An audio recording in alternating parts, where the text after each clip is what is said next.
Onwards to adventure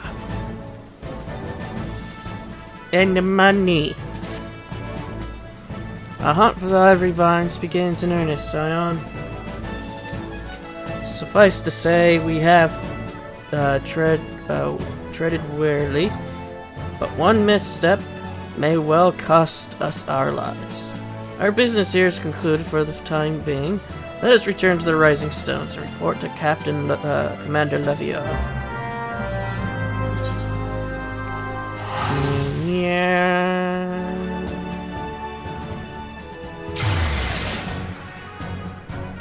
What are you doing here? I work here. What are you doing here? I live here.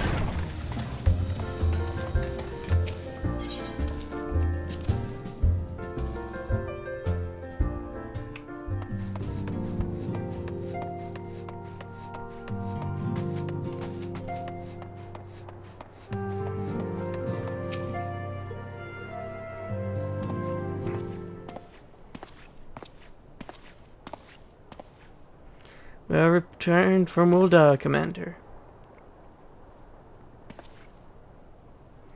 And not a moment too soon. Something has happened. Already? Trouble? You will recall that the 4th was tasked with reconnaissance used by the IV's minion and his Imperial contacts. Soon after he left, we received word that the unit was ambushed en route to its destination. God damn it. According to the report, one of ours has been taken captive. The Garlands are not wont to treat their foreman with dignity, and I have grave fears for her safety. We must dispatch a rescue party at once. Recall those braves who are afield. Begging your pardon, Commander. We have not the time. Oh, Ragnor's at it. I'm afraid we must ask you for aid once more, Scion. An ill-prepared rescue party will only serve to provide the Garlands with more captives. Yet time is of the essence. Simply put, you are the best choice we have. Everyone has the right. I trust you are willing. But of course you are. Now that the lane of the 4th lies in wait the tangle near the entrance to Castrum Sentry, seek her out, and she will praise you the situation. So I get you got a choice. Hector does not have the illusion. No choice, even to begin with.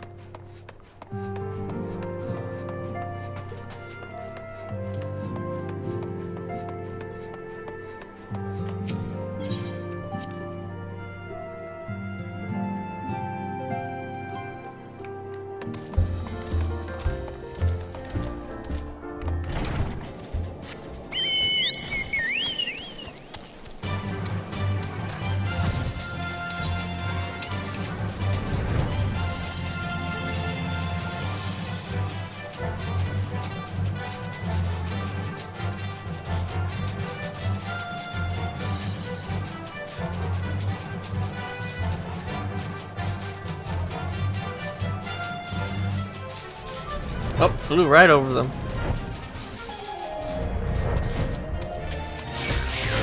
And I was about to say, oh, I didn't get attacked this time.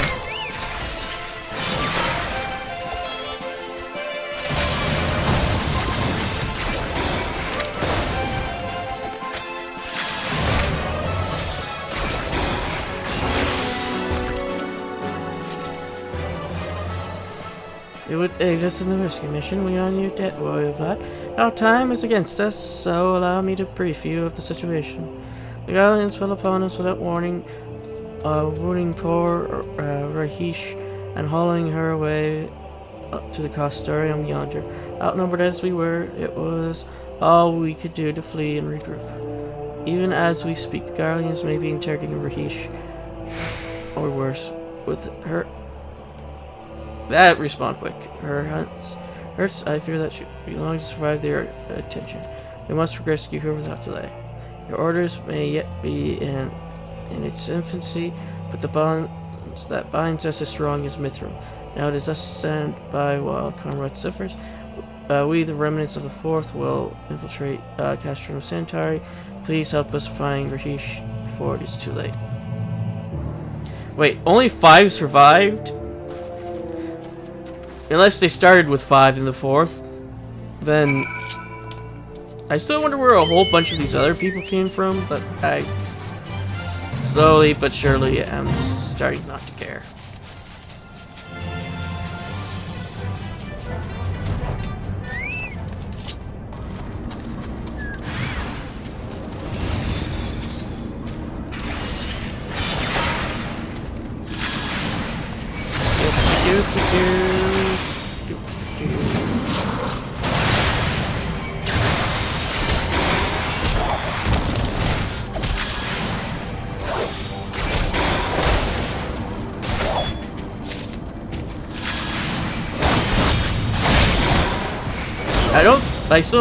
I guess you have to be a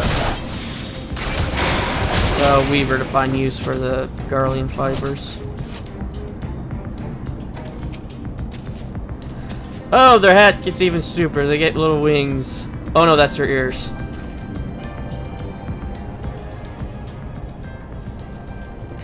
Where am I?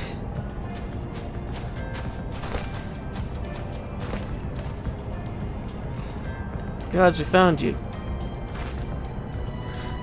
Alina, you're the white mage. Probably you, or the conjurer. Maybe you should be tending to her and not speaking to Edgar. Thank you, Ward. Light. Now to quit this accursed place. To get moved with those wounds, she will need to be carried out. I believe a diversion is in order. Might we trouble you to provide one, given your reputation? I suspect the Garleans will be only too happy to grant you their undivided attention. If you were to create a commotion within the Castellum, we should be able to steal away unnoticed. Let us speak again once we are safely outside these walls.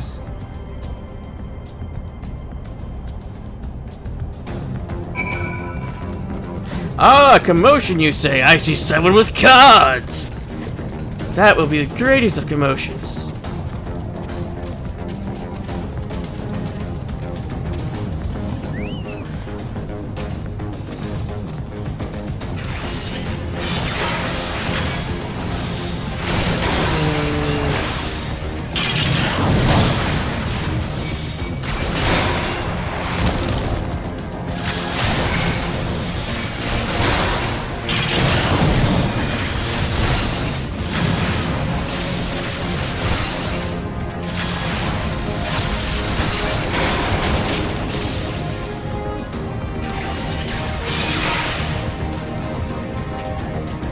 Oh, that's one commotion done. Time for the second one.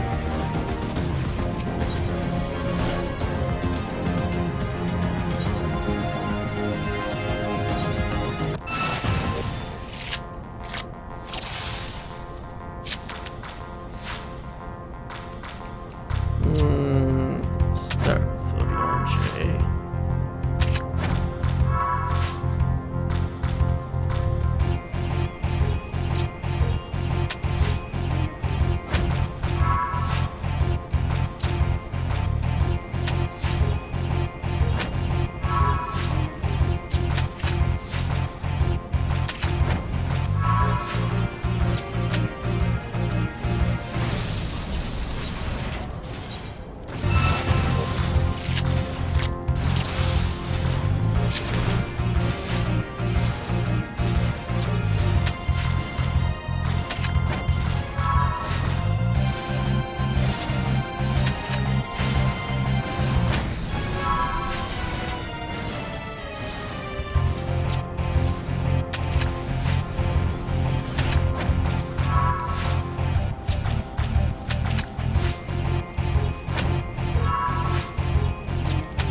paralyzed.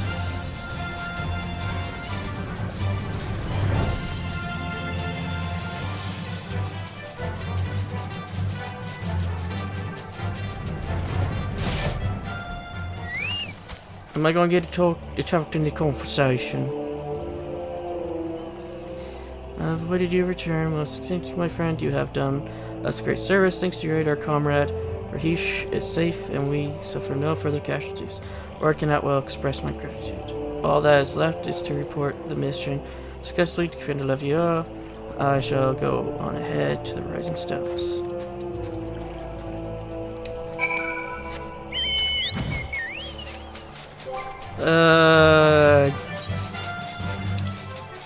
Nope. I just wanted to say we should go to level up, but you did it.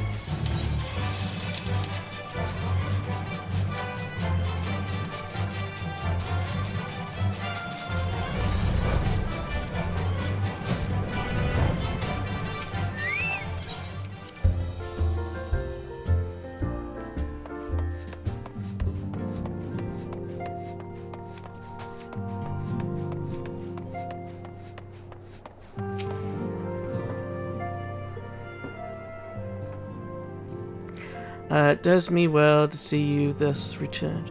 Though I doubt not your powers entering an enemy stronghold is generally considered to be a risky venture, and I must confess to have been a trifle anxious. But here you are, hale and whole, having succeeded in your mission as is your wont. Lest you wonder, the woman you rescued is being cared for by the Domans. Thanks to their expert ministrations, the danger has passed. You have my gratitude, Edgar.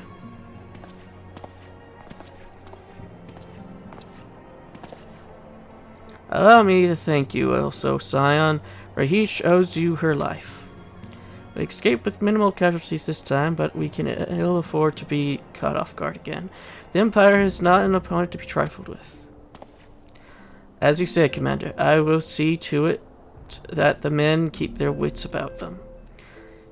And it may yet take time, but I will not rest until we have identified and apprehended the Ivy. I have every confidence that you will succeed, Captain. As for you, Edgar, I realize you have scarce caught your breath, but I am afraid there is no rest for the weary. I required you to accompany me to Carthus. I have been granted an audience with this guardian dignitary, and you see, and the man requested your presence. Oh, and do not look so surprised. You should be familiar with the trappings of fame by now, and shall depart as soon as you are ready. Yeah, it was just the money.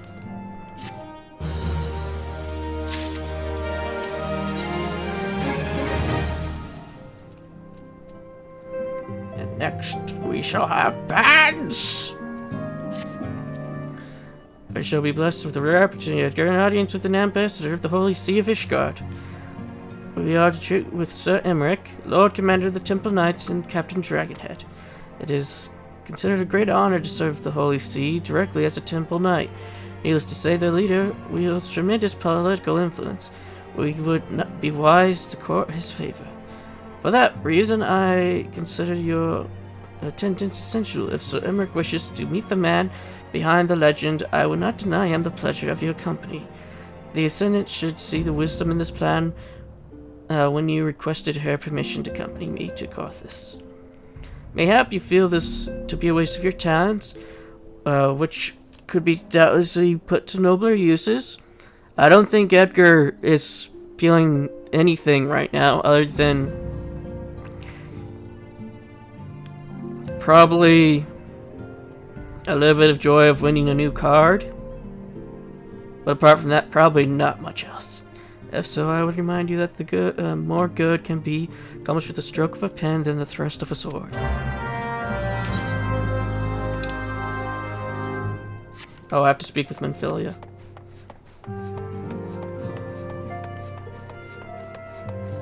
Let's see, he got a new card, he got some new clothes.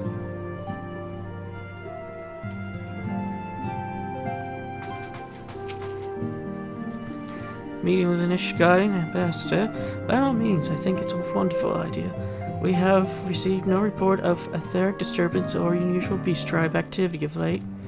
If Alphino believes your presence may help him to secure more favorable terms, I see no reason to deny him.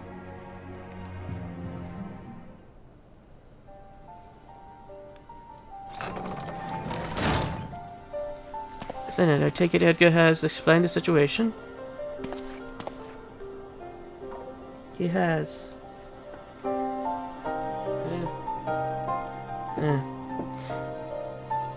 Yet welcome though the overtures are, I cannot help but wonder what prompted them. The Ishgardians have spurned all contact with the other states for decades. Why reach out now? With that I know, the question of their motives is one to which I have given no small amount of thought. Alas, I know no more than is generally known.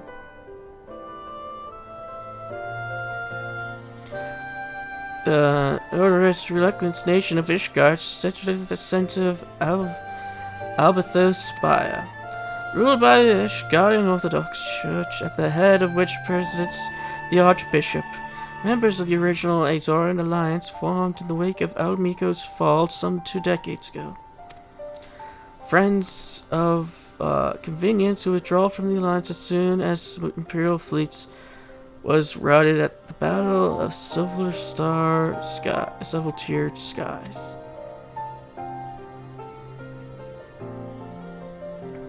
Since which time their borders have remained closed to all outsiders. They have rejected every one of their former allies' call to reopen dialogue, turning a deaf ear to the neighbors' pleas, even when the calamity loomed large. And on the fields of Cottonwood, those brave men and women laid down their lives in defense of the realm. Their banners were conspicuously absent. I have tried to convince Ishgard to rejoin the alliance at every opportunity, and have explained over and over again that unless Azor stands united, we cannot hope to preserve our freedom. One by one our nations will fall as once fell Alamigo.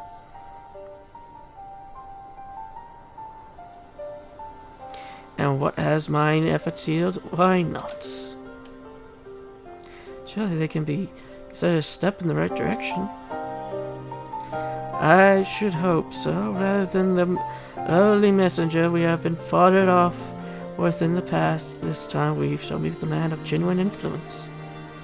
Of course, I am not so naive as to think they come to us out of the goodness of their hearts. We have something they desire, though I have yet to find out what.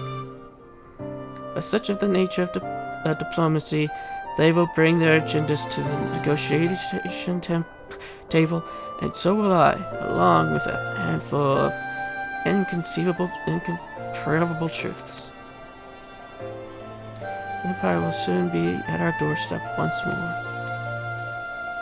Indeed, we may be assured that I will expand upon this point and others. Let us depart for Camp Dragonhead, Edgar. Your old friend Lord Harshafont is expecting us. Since our quest to recover the Enterprise, I understand you have further integrated yourself with the men. Excellent work. His fondness may prove useful to our cause.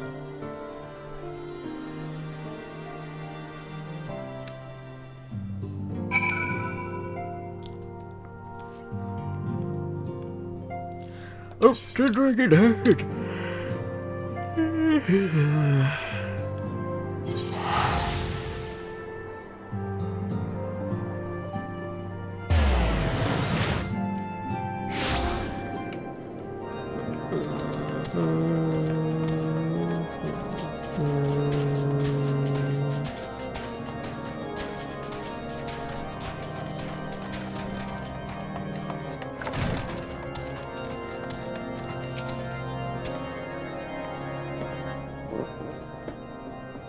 Edgar, have a welcome sight. Our hearts have been stoked to blazing in preparation for your arrival. It would not do for such a distinguished personage to catch cold with us enjoying our hospitality. The gesture is much praised. I fear I shall ever struggle in cold climates. Alphino, where you're from, it's always cold. Ah, good Master Alphino. An honor as always. Then again, it's usually not this cold. Likewise, Lord Rochefort, forgive us yet another imposition. I fear we have relied overmuch on your aid, since you so generously asked us in locating the Enterprise. Nonsense. Any, besides, who can say what the future might bring?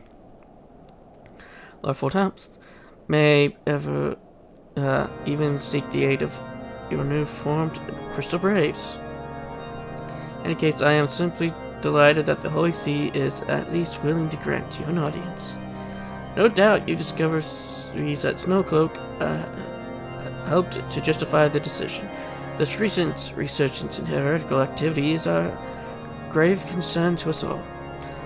But to the matter at hand, Sir Emmerich arrived in Camp Dragonhead earlier, and I am told he is eager to meet with you at your first convenience. You are doubtless weary from your journey and desires to rest a little by the warmth of our hearth. But if you are willing to forego such comforts, pray inform the knight stationed outside the emissary, and he will grant you entrance. Send word to our other attendees. As an invitation as your hearth sounds, I think we best proceed to the emissary forthwith.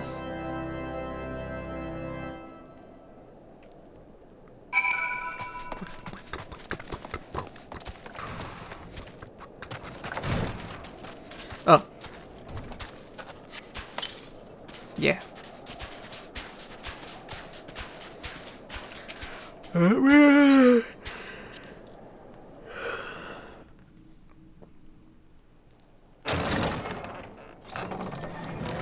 Let it please be voice acted.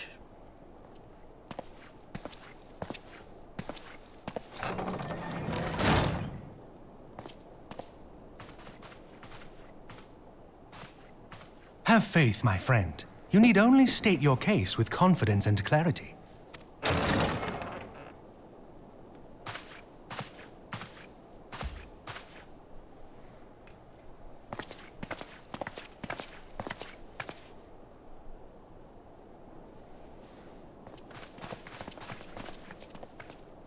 Commander Levelin, it is both an honor and a pleasure to meet you. I am Emmerich, Lord Commander of the Temple Knights. Alphino Leveilleur, at your service. Your reputation precedes you, Sir Emmerich. I think we will find that we have much in common.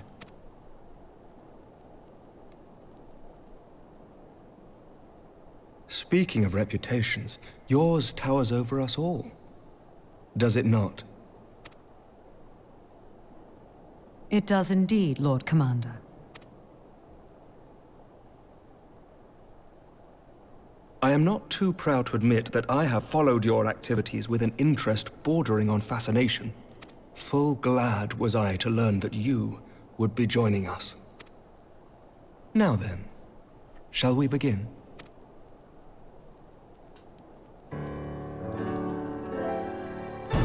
We know full well that the Garleans will return in force ere long.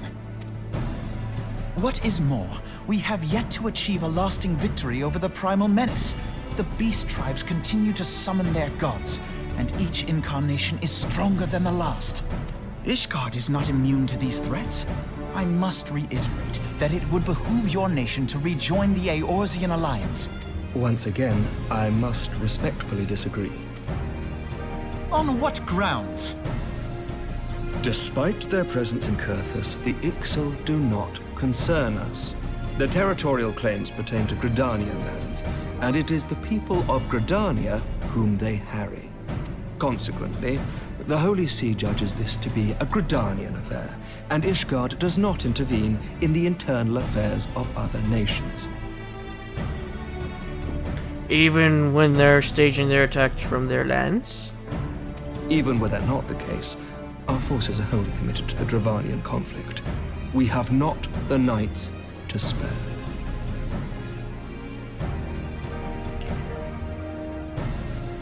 So, if the Guardians broke through our defenses, that would mean you would be utterly defenseless because all your forces are pointed in the opposite direction. They're going for that backstab. As for the Garleans, we are not ignorant of history. We have observed the rise and expansion of the Empire, and we agree that it is only a matter of time before they resume their campaign in Eorzea. Then surely it would be in our best interests to present a united front. Aren't you paying attention, Alphino? They ain't got any forces. All their forces are in one direction. Mayhap one day, but not yet. Gaius van Belsar is dead, and the legion of conscripts he left behind lacks the will to fight. We think it highly unlikely that they will emerge from behind the walls of their castra for some time. Oh, so you have his body? Because I haven't seen the goddamn body. Because last time I checked, he was still up and about. Sure, and he might have exploded, but I've exploded numerous times, and look, I'm still here. Forgive me, but if Ishgard's position has not changed, why did you agree to this meeting? In fact, Edgar's exploded a few times himself, and he's still sitting there.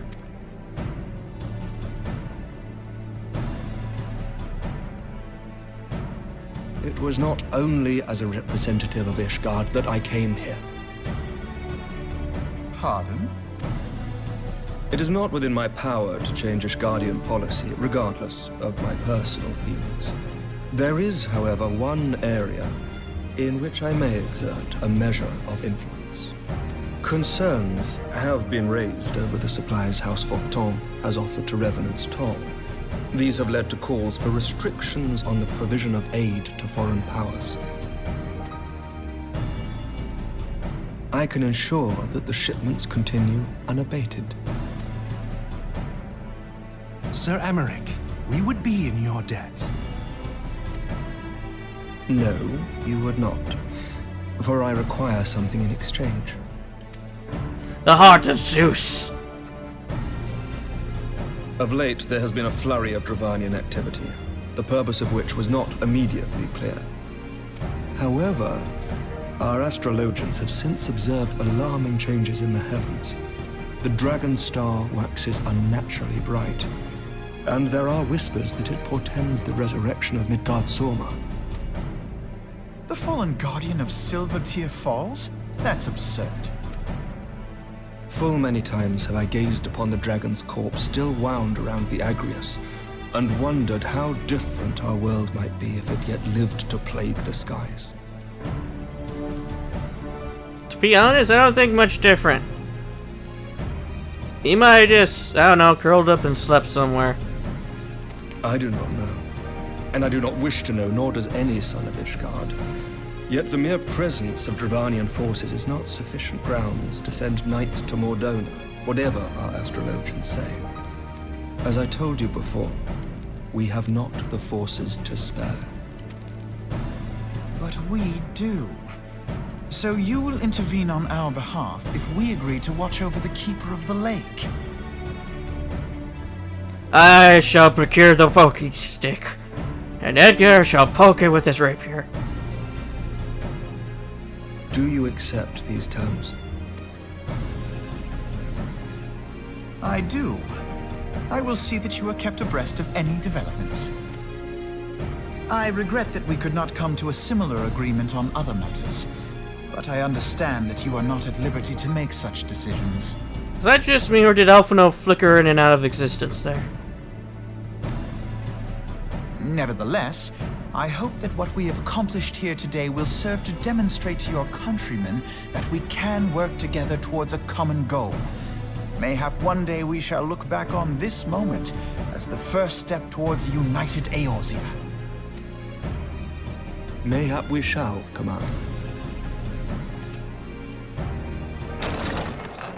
Now what?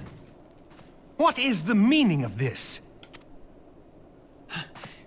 The caravan, my lord. It's been attacked. Again? It was Iceheart, my lord. Again? What? By the Fury! All our precautions were for naught?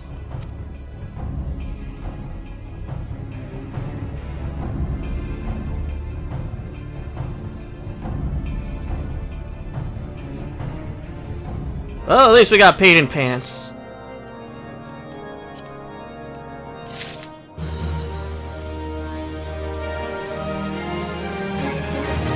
Every time I see soup, I think of soap. Character. Moment.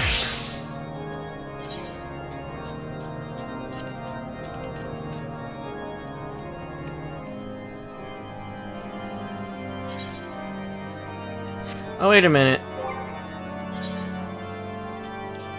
Not you.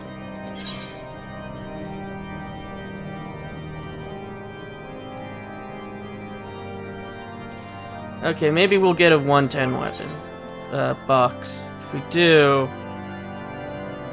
that would be helpful.